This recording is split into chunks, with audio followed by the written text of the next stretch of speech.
Senhor presidente, Dário Berg, senhores senadores, senhoras senadoras, é evidente que essa medida é absolutamente necessária.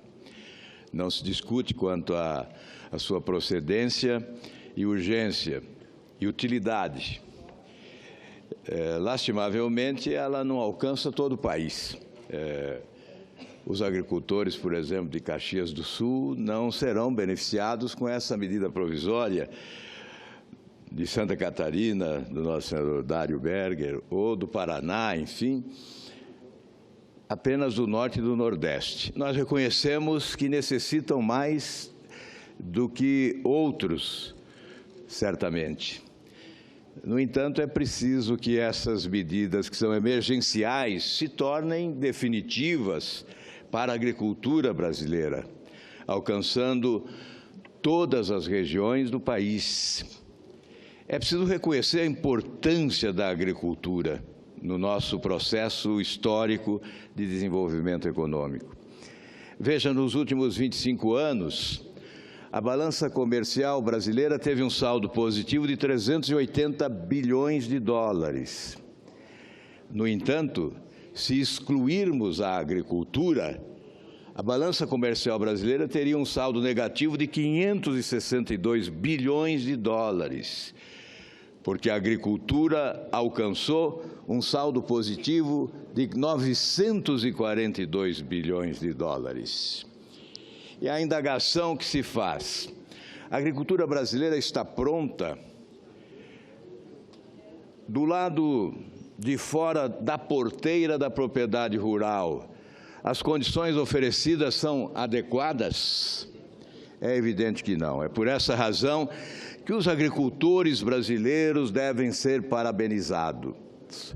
Apesar de todas as dificuldades, das fragilidades existentes, os agricultores brasileiros sustentam a economia desse país. Nós poderíamos dizer popularmente, carregam nas costas o Brasil.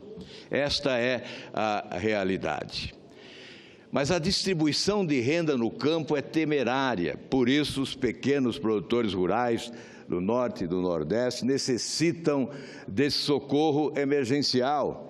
E certamente outros pequenos proprietários rurais que também são vítimas de intempéries necessitariam desse socorro emergencial, porque não há a estruturação do setor de forma adequada. Basta dizer que dos 5 milhões de agricultores brasileiros, apenas 300 mil deles respondem por mais de 80% da renda no campo. Portanto, mais de 70% dos produtores rurais brasileiros estão afastados também dos benefícios das novas tecnologias. As tecnologias existem, estão disponíveis. O que não há é acesso a elas da parte de mais de 70% dos produtores rurais brasileiros. Portanto, o governo deve muito.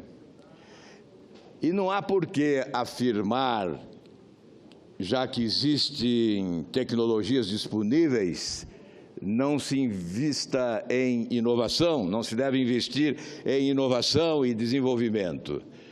Não há necessidade, sim, de novas tecnologias, especialmente nesse caso do Norte e do Nordeste, por exemplo, para a obtenção de produtos, para a adaptação da atividade agropecuária com produtos resistentes à inclemência da seca que se abate sobre o Norte e do Nordeste. Portanto, há necessidade, sim, de investimentos em inovação e tecnologia.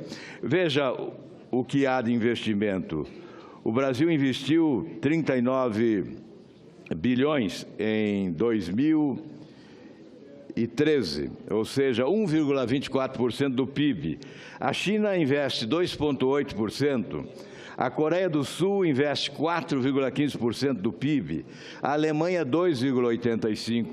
Portanto, as nações que estão evoluindo, que estão ascendentes economicamente, investem em inovação e desenvolvimento. O Brasil precisa investir. E, sobretudo, investir em assistência técnica e extensão rural. A estruturação da assistência técnica e da extensão rural de norte a sul do país certamente contribuirá para melhorar a distribuição de renda no campo brasileiro. Esse é o nosso desejo. É evidente, esta é uma medida provisória urgente e necessária, mas precisamos de muito mais. Os governantes brasileiros precisam voltar o seu olhar para o campo desse país. Muito obrigado, senhor presidente.